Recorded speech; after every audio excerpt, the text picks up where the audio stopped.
The wind howled through the shattered remains of Zelaria Prime, a dead moon floating in silence, except for the low hum of broken machines and flickering lights. Sergeant David Riker stepped carefully across the cracked floor of the alien cruiser's wreckage, his rifle raised and his eyes scanning the shadows. He was alone, separated from his squad after a surprise ambush and now searching for survivors. The mission was simple: find life, mark it, and extract. But nothing ever stayed simple in war. The moon had been a battleground just days ago, a place where humans and Seradian alien race, with skin like glass and eyes like burning stars, fought side by side against a new enemy. David's boots crunched over fallen panels as he followed the faint beep on his wrist scanner. There was a life sign: "Here's Maul, weak, but still present." Key paused near a collapsed support beam, its edges glowing faintly with leftover plasma burns. The signal was strongest here. He dropped to one knee, slid the metal aside, and froze. There, under the wreckage, was a small figure curled up, trembling, her eyes wide with fear. She looked no older than 6 or 7 in human years, though her features were clearly Seradi.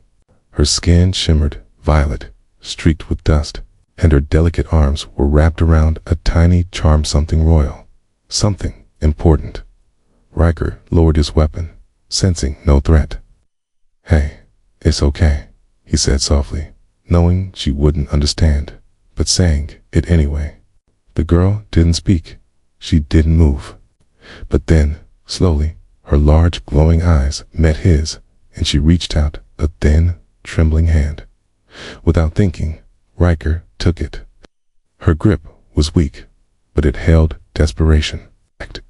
That's when he noticed the crest on the charm house of Vistara, the Serati royal family. His heart skipped a beat. This wasn't just a child. This was the missing daughter of Queen Vistara, believed to be dead when her personal cruiser was destroyed during the first attack.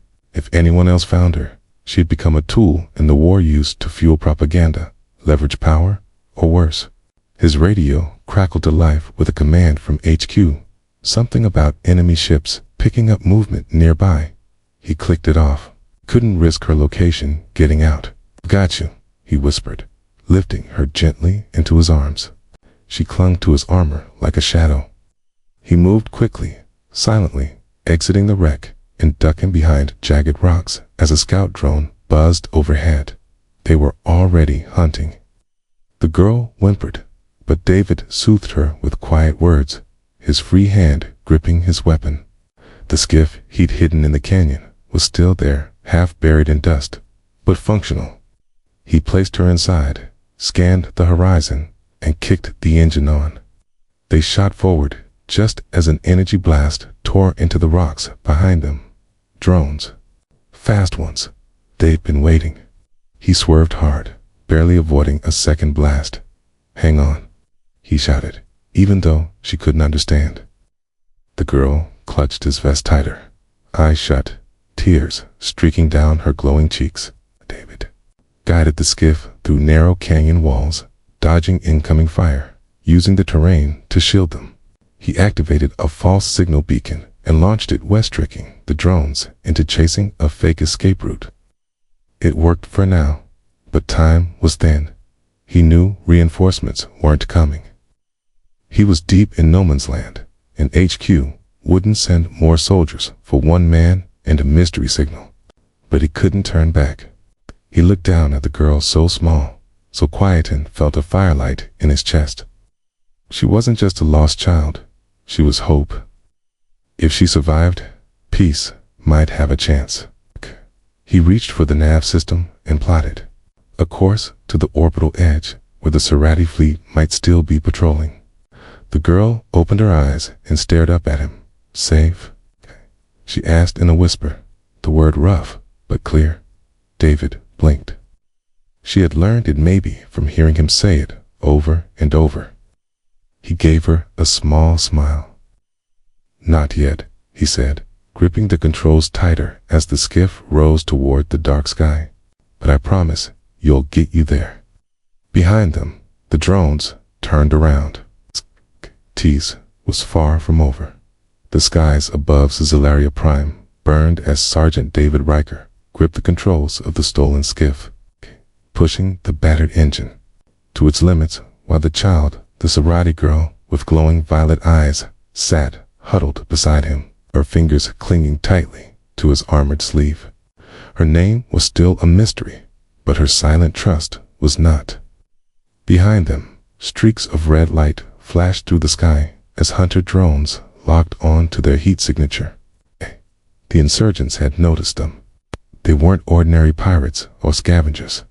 These were trained fighters, both human and alien, united by a shared hatred of peace. To them, the child was a prize, a perfect tool to tear apart the fragile truce between Earth and Sereth. David knew that if they caught her, the war would never end. He glanced at the flickering display. The coordinates of the Sorati flagship, Solstice Crown, shimmered faintly on the screen, still far away and blocked by an ever-tightening ring of enemy patrols. As they soared over the jagged cliffs and cracked glass plains of the dead moon, a sharp alarm screamed from the dashboard missile lock.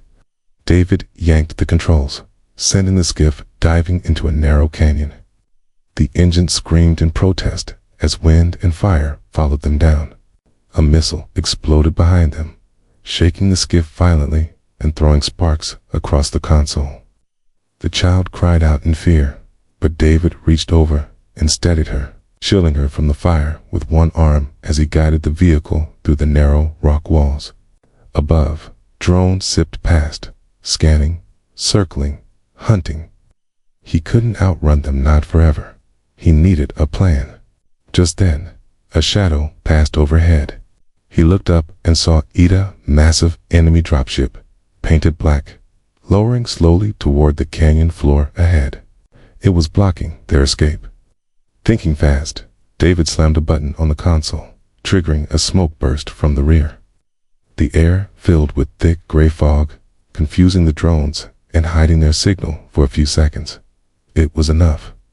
David cut the main power, switched to silent glide, and turned sharply down a side tunnel he had barely noticed on the map. The skiff scraped the walls, but didn't stop. Darkness closed in around them, but the drones lost visual contact. For now, they were ghosts. Inside the tunnel, silence returned, broken only by the girl's soft breathing and the distant echo of their engine's hum. David flicked on a low light and checked the child's no injuries, just fear. She looked up at him, wide-eyed, and whispered the same word again. Safe. This time, it broke his heart. He wanted to say yes, but the truth hung heavy in the air. Instead, he nodded, quietly hoping his promise would hold. He guided the skiff through the dark passage until it opened into a wide cavern filled with glowing crystals. The light danced across the walls, and for a moment, it felt like a dream. But the moment passed quickly. The map showed they were nearing the edge of Serati space, but the blockade was real. The insurgents had anticipated escape attempts. He needed a stealth route, one the enemy wouldn't expect. That's when he remembered the abandoned mining rail sold smuggler tracks deep underground, once used by rebels during the early years of the war. If they still existed, they might be the only path left. He rerouted the course, heading east beneath the rock. Time crawled as they moved, the skiff shaking from the damage, but holding together. KV kept watch, checking for signs of life, tracking radio signals. Suddenly, a red light blinked on his panel. A transmission attempt. Someone was trying to ping them directly, not human frequency. It was Sorati. David opened the channel cautiously. A static-filled voice came through, speaking in a sharp but rhythmic language. The child sat up, her eyes bright, and whispered something back in her native tongue. The voice paused, then replied more urgently. David realized was a royal signal. They knew. They were looking for her. Relief flooded his chest, but he didn't celebrate yet. The signal was too strong. The insurgents could track it too. He ended the call and encrypted the coordinates. Now, it was a race. he could get her to the extraction point, they'd have a chance. But the drones weren't done yet. The tunnel began to shake in explosion behind them. They were being flushed out. David punched the throttle and broke through the far end of the tunnel, emerging into open sky once more. Fire lit up the distance as 2 enemy fighters appeared from behind a ridge. The chase was back on. Skiff, limping and sparking, rose into the clouds. Lightning flashed, wind howled, and the girl clutched his hand tighter than ever. David didn't look back. He angled the skiff upward, straight toward the upper atmosphere, hoping the Solstice Crown's sensors would pick them up. Another missile flew past, just missing them. Then another. The last engine sputtered. Altitude dropped. Atia's space was so close. David leaned into the controls, shouting over the wind, willing the ship higher up. Suddenly, a new light appeared above them, a beacon, golden and glowing. The Serati flagship had arrived, breaking through the blockade. A protective shield spread outward. And one final explosion rocked the sky behind them as the enemy ships were scattered by a defensive blast. The skiff, barely holding together, crossed into the shield, where calm fell like a curtain. David slumped in his seat, breathing hard. The girl turned to him and smiled faintly, pointing up at the ship. "Home," she said softly. For the first time, David let himself believe it. They'd made it, but the war wasn't over yet, and the true danger had only just begun. The stars outside the viewing window looked strange, twisted like streaks of light trapped in water. As Sergeant David Riker guided the damaged skiff into the shadow drift, a dark and dangerous region of space that no one crossed unless they had no choice left, and for David, there was no other way. The Serati girl Alari, as she had softly told him her name after hours of silence, sat close beside him, its eyes wide and glowing in the eerie light, her small fingers still holding the royal charm that hung from her neck like a memory. They had escaped the battle on Zalaria Prime, dodged the enemy's fire, and made it into orbit under the Serati beacon, but the flagship Solstice Crown was gone, moved to a deeper orbit after detecting a new wave of insurgent ships. David tried to follow, but the way was blocked by a thick wall of warships, and every friendly channel was jammed with static and false signals, likely the work of infiltrators. A clear path still remained through the shadow drift, a graveyard of broken satellites, ancient battle debris, and natural space hazards that tore most ships apart within minutes. But if he timed the entry just right, and if the old navigation charts he'd memorized in training were still accurate, they might make it to the other side alive. He knew the risks, but Alari's safety mattered more than his own. And he couldn't allow her to fall into the enemy's hands, not after what they'd been through.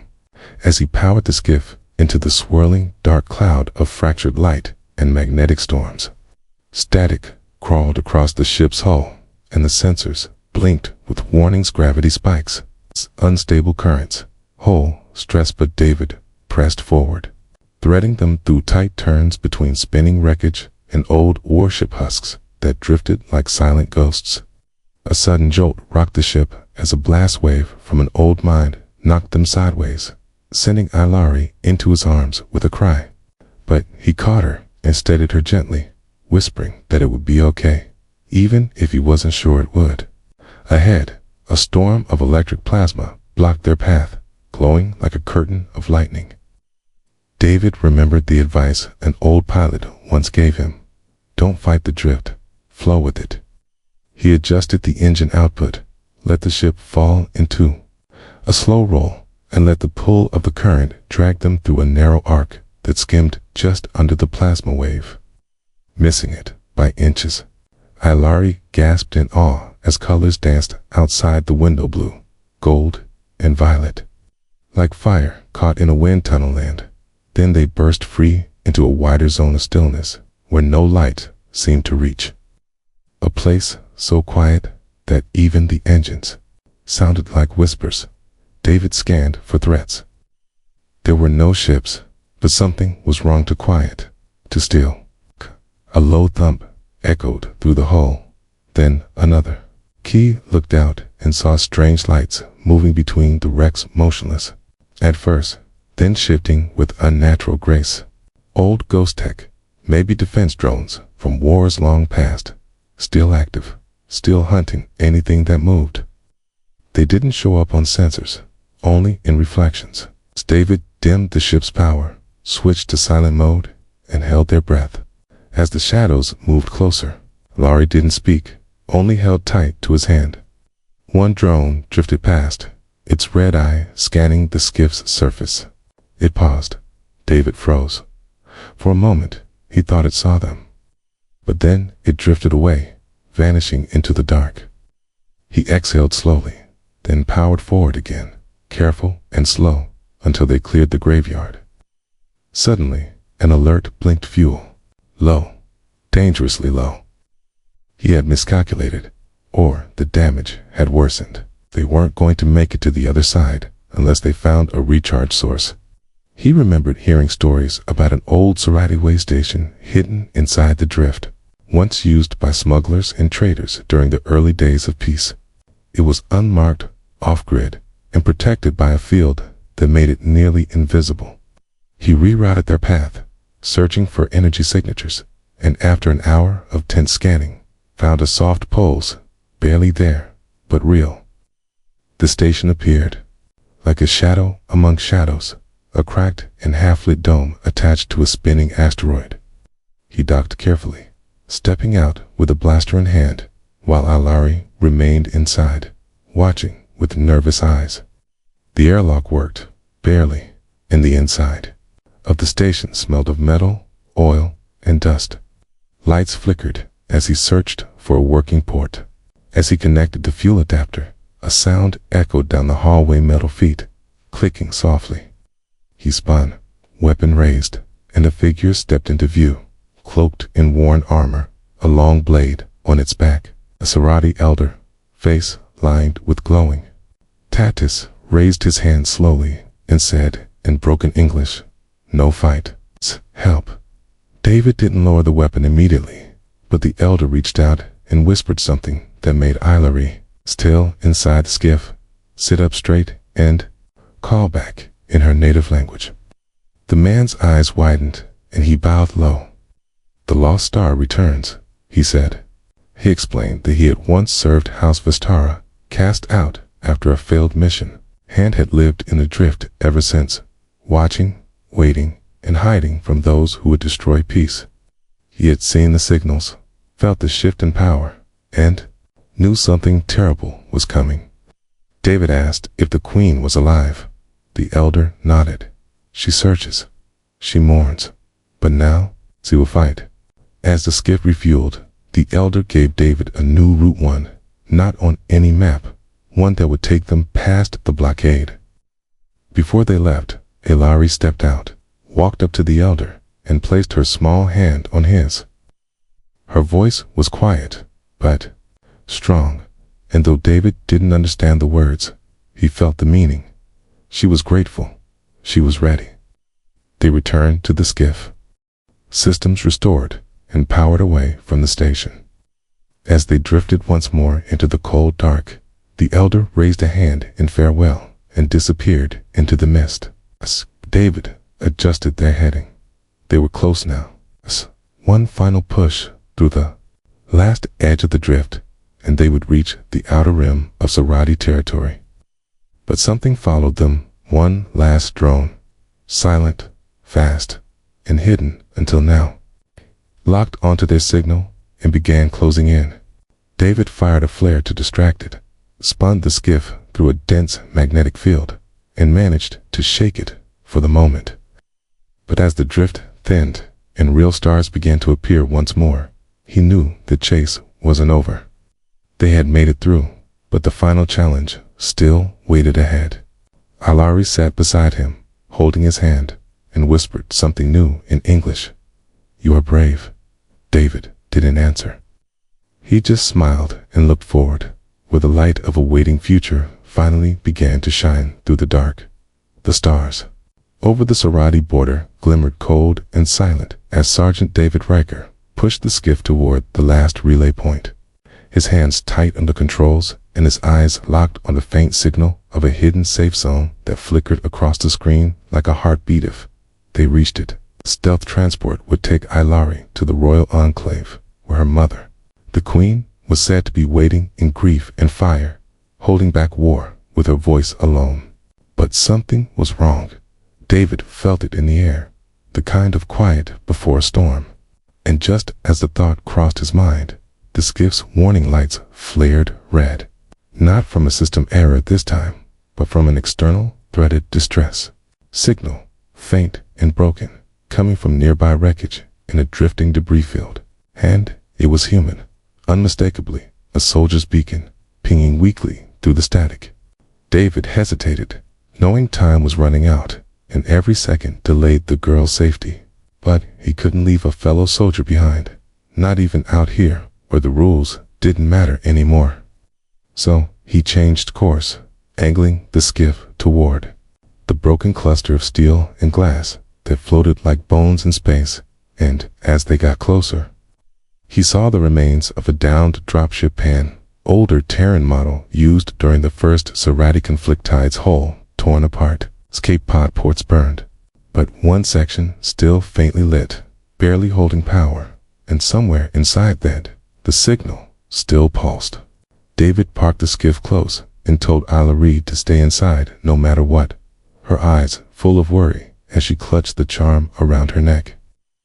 Then stepped into the cold vacuum in his mag-sealed suit, drifting toward the wreck with only his tether and blaster for company, slipping through a jagged breach in the hull where sharp metal jutted like broken teeth.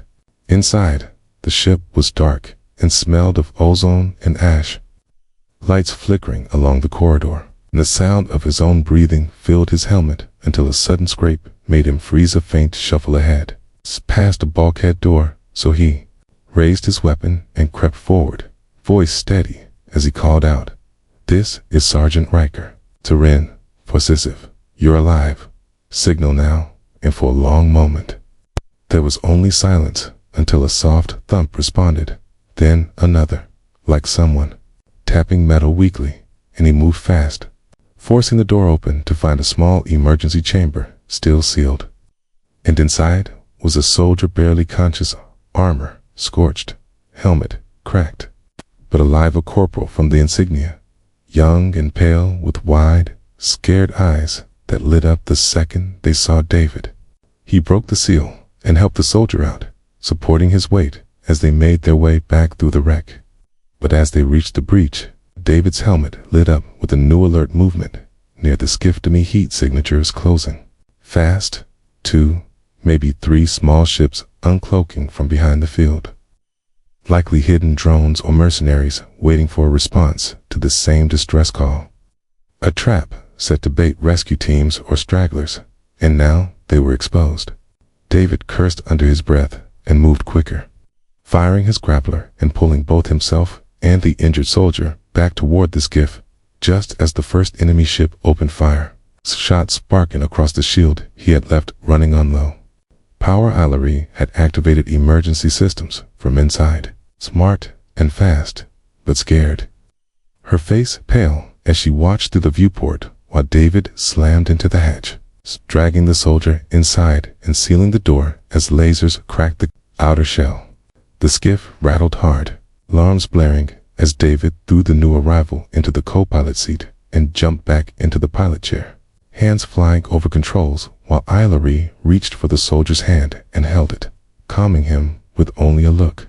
And the skiff surged forward, dodging and weaving through incoming fire as David punched the engines too full, angling toward the edge of the debris field where the beacon still blinked weakly in the distance, the only safe spot left. The enemy ships followed, sleek and fast, modified with Serati tech traders, probably humans turned mercenaries working with exiled warlords. But David didn't care who they were, only that they needed to be stopped.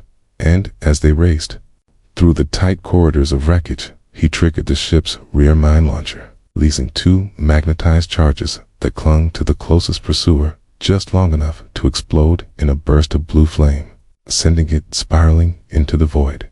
The second ship closed the gap quickly, locking on and preparing to fire. But before it could, burst of Zarati fire came from the shadows of Royal Scout, golden and sharp like a hawk, had arrived, breaking stealth at the last second and driving the remaining pursuer off course with precision shots that sent it spinning. And then a voice crackled through the comms. It was in Zarati, but Ilari answered, and her voice was strong, proud, as if she had found her courage at last. The scout ship circled them once, then formed up beside the skiff, guiding them the rest of the way to the safe Zona Cloak station nestled between asteroid rings. Invisible unless you knew where to look, and as they landed in the sealed bay, the crew rushed out to help, carrying the wounded soldier to medical and bowing deeply to Ilari as she stepped out, her presence now unmistakable to those who recognized the royal mark glowing faintly across her skin. David followed her, exhausted but alert, and was surprised when she turned and took his hand, leading him to a tall Zarati woman with silver tattoos and a long cloak who waited at the end of the corridor, the queen, eyes wet with tears, who dropped to her knees and held her daughter close, whispering her name like a prayer, and then looked up at David with a gaze that held both gratitude and pain, nodding once as if she already knew everything he had done to bring her child home. Behind them, news spread faster. Human soldier had crossed war zones in dead space, risking everything to return a lost royal to her people. And the ripples of that act would reach farther than any battle ever had. But David didn't care about the headlines or the honor he might receive. He only looked back once at the soldier he'd saved, now stable and breathing in the med bay, and felt a quiet pride settle in his chest. 'Cause even here, in a galaxy torn by fear and hate, one truth still mattered. No one gets left behind inside the quiet halls of the hidden Zarati stronghold. The queen stood alone in the central chamber, her long robes trailing behind her like waves of midnight silk as she looked out through the tall crystal window at the stars, her hands trembling though her voice never would. Her daughter was alive, safe, sleeping now in a guarded room under layers of protection. But the queen's mind was not calm, for in her heart there was a storm rising, one that had been building since the day her child vanished, taken during a secret mission meant to protect peace, but twisted by betrayal. The news of Ilari's return had spread fast, carried by whisper and code across Zarati channels. And now the queen's court waited for orders, not knowing whether to prepare for war or celebration, because, though her daughter had come back, the traitors who had stolen her were still out there, growing bolder, their ships seen near the outer colonies, raiding, killing, vanishing like shadows. And the queen knew that time was running out. Her people were losing faith, her allies were silent, and the humans on whom she once relied were divided, code with some turning mercenary, selling their loyalty to the highest bidder. But one man had not turned. Sergeant David Riker, a human soldier who had crossed fire, shadow, and death to bring her daughter home, now stood at the edge of the chamber, silent, respectful, his armor scorched, and his face unreadable as the queen turned slowly to face him, her golden eyes softening as they met his. She did not speak for a long time, only looked at him with the weight of a mother who had nearly lost everything. And when she finally did speak, her voice was a whisper, sharp as glass. "How did you keep her safe?"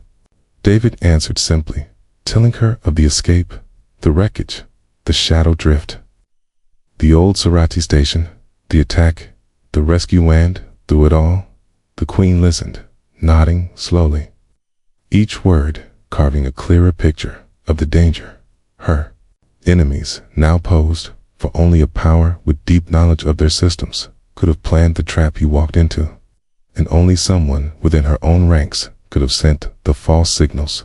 Her face changed as realization took root. This was no scattered rebellion, but something worse. Something coordinated. A hidden hand moving pieces across both human and Serati worlds to collapse the piece they had built together. And the Queen knew what had to be done, though the price would be high. She dismissed her guards and asked David to come closer, speaking now in soft tones, not as a ruler, but as a mother. Alari had told her everything. How David never left her side, how he shielded her in battle, how he made her laugh, even in the dark, and the Queen placed her hand on his shoulder and said, "You are more than soldier, you are family now." But even as she thanked him, her voice broke slightly, for she knew the next step might cost more lives, including his. The Queen called for her war council, summoning her generals and advisors. And when they arrived, many bowed with reverence, while others barely hid their worrisome, feared what she would say. Others hoped for vengeance, but all fell silent when she raised her hand and gave a single command: "We go to the Citadel." The Citadel was a neutral ground, a massive orbital station shared by both human and Serati officials, built to maintain peace and diplomacy. But now the Queen believed it had been compromised, used by spies to leak information, and she would go there herself to speak before the Terran command and expose the traitors who dared twist this alliance. Many objected, afraid for her safety, but the Queen silenced them. Fear ruled her, she said. Then peace was already lost. She turned to David and asked him to go with her, not just as protector, but as witness, for his voice might sway the human leaders who still trusted him, and he agreed without pause. Preparations moved quickly, and within hours, the Queen's personal cruiser rose from the asteroid base, sleek and cloaked, with an escort of royal guards and one Terran soldier in worn armor who stood at the Queen's side like a blade in shadow. Alari watched them go with tears in her eyes, but no fear, for she believed in her mother, and she believed in David too. The journey to the Citadel took 3 hours, during which David studied old files, reviewing Serati, noble houses, and suspected rebel cells, while the Queen sat in deep thought, her fingers tracing the edge of a pendant shaped like a falling star, the symbol of peace they once gave to Earth during the treaty ceremony. As they neared the Citadel, alarms chimed, no response to their hails, no confirmation of approach, and the Queen's expression hardened as she ordered full shield activation. The Citadel loomed ahead, larger than any structure David had ever seen, floating like a crown of steel in light above a gas giant. But something was off. Too many lights were dark, and no ships moved near the docking bay. Then came the voice, crackling through on an open channel. Human, but distorted. "Your presence is not required. Your gray stern back now." The Queen stood tall, stepped into the channel, and answered with calm fury, "You will not tell." A mother to turn away from her child's justice, and with that, she ordered the cruiser to dock anyway. Resistance came fast, turremated turrets activated, firing on approach, but the Queen's escorts were ready.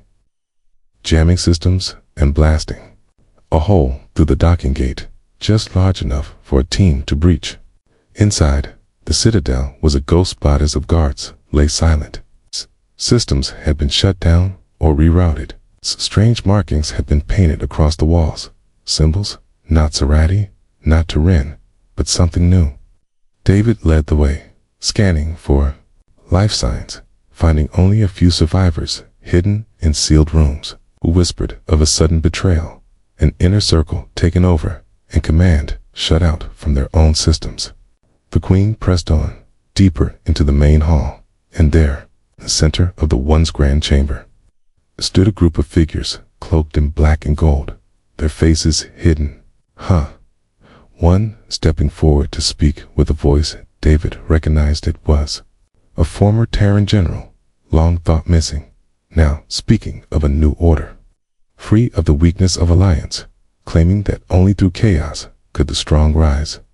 The Queen did not hesitate. She stepped forward and raised her voice, no longer quiet, but thunderous, crying out, not in fear, but in power. Speaking the Sarati battle words that once called armies to rise, and behind her, her guards moved as one. The battle was fierce. David fought side by side with Sarati warriors, protecting the queen as she advanced toward the traitors. Her cry echoing across the citadel's chambers, a call not for blood, but for unity, for remembrance of what they had built together. And slowly, room by room, they reclaimed the station, broadcasting the queen's voice on all frequencies, letting both humans and Sarati hear the truth that peace had nearly died in silence, but would now live again in fire. The halls of the citadel were still shaking when the last of the traitors were taken down, their strange symbols burning away as Queen Soraya stood in the center of the great chamber, her chest rising with deep, steady breaths, while her golden eyes swept over the damage around her, the fallen guards, the broken walls. The silence that followed war, silence heavy with questions and fear. Beside her stood Sergeant David Riker, weapon still in hand, armor scorched and splashed with soot, eyes sharp, watching every dark corner as if danger still lurked just beyond sight, though the real danger had passed, at least for now. The queen turned to him, her voice low but steady, and asked, "Did we lose the message?" And he shook his head, tapping the small transmitter on his belt that was still blinking, still streaming everything: the betrayal, the takeover, the queen's cry, the battle across both human and Sarati systems, and even now, people across galaxies were watching, listening, realizing that what they thought they knew had never been the full truth. The queen gave a slow nod, her face unreadable, and then looked up at the central console that once controlled the Citadel's core systems. It's now cracked, but still flickering with powers. She walked toward it, slowly, carefully, as if the weight of every soul lost in this place pressed against her shoulders, and as she reached it, her hand hovered for a moment before pressing the seal. Seeked, activating emergency council protocols, calling on both Terran and Sarati leaders to respond in real time. Screens blinked to life, one by one, some with tired faces, others with confused or angry expressions, but all of them silent as they listened to the queen speak, not in royal tone, not in command, but in pain, in truth, telling them what had happened, how close they had all come to total collapse, how trust had been broken, not just by enemies, but by silence, by fear, by letting the bonds between worlds grow weak while others fed on that weakness. She spoke of the traitors, both Sarati and human, who believed that fear made people stronger. And then she spoke of the soldier beside her, David, who had crossed broken space and burning skies, not for glory, not for orders, but to protect one small life, her daughter. In doing so, protected the hope of two civilizations. As she spoke, her voice began to tremble, just slightly, and her hands gripped the edge of the console. And then, it happened. One tear slipped down her cheek, falling quietly, but captured by every camera, every screen, every watching eye across the galaxy. And with it came a silence deeper than before, the kind that came not from fear, but from awe, from understanding that this was not just a queen, not just a mother, but a living bridge between two worlds, trying to find peace again. David stepped closer, but said nothing, standing beside her as the leaders on the screens began to speak, some slowly, others all at once, arguing, questioning. But more than a few voices called for unity, called for review, called for justice, done not with war, but with truth. The queen wiped her cheek and looked at David, then at the images of the leaders, and said simply, "We rebuild together," and ended the transmission.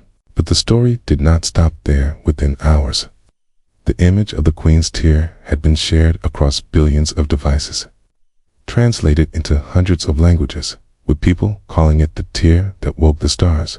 And even in the darkest corners of war-torn space, something began to shift, slow but real. Rebel cells broke apart, not from defeat, but from doubt, as many who followed lies now questioned their cause. And those who had lost faith in peace began to believe again, not in systems, but in people, one queen, one soldier, and one child who had come home. Meanwhile, in the Med Bay, deep in the Citadel, Laurie rushed into the arms of her mother, weeping freely now. Her voice small but strong as she whispered, "You found me and the Queen." For the first time in many long years, smiled through her pain and said, "No, he did," looking over at David, who stood quietly at the door, unsure of what came next for a soldier with no more orders. But fate had more for him, because the Queen offered him not a medal, not a reward, but a purpose to become her people's first official ambassador to Earth, not as a symbol, but as a guardian of the fragile trust now blooming again. And he agreed, though the weight of it was heavy. Ships gathered outside the Citadel, not to attack, but to rebuild. Human engineers worked beside Serati architects, and news crews captured moments once thought impossible, smiles between old enemies, hands held across language barriers, old scars slowly healing. Still, there were shadows, two-faced pockets of resistance remained. And the traitor's leader, the rogue general, had vanished before the final battle. His plans only partly uncovered, and both David and the Queen knew peace would not come easy or fast, but it had started, and that was enough for now. Later, when David stood alone in the Citadel's upper tower, looking down at the stars he once crossed in silence, Alarie joined him, her small hand slipping into his without a word, and they stood like that for a long time, to live forever. Changed by war, yet bound now by something stronger, something harder to destroy, hope. And far away, across planets and stations and dust-covered moons, people remembered the Queen's voice, the soldier's courage, and the tear that changed galaxies.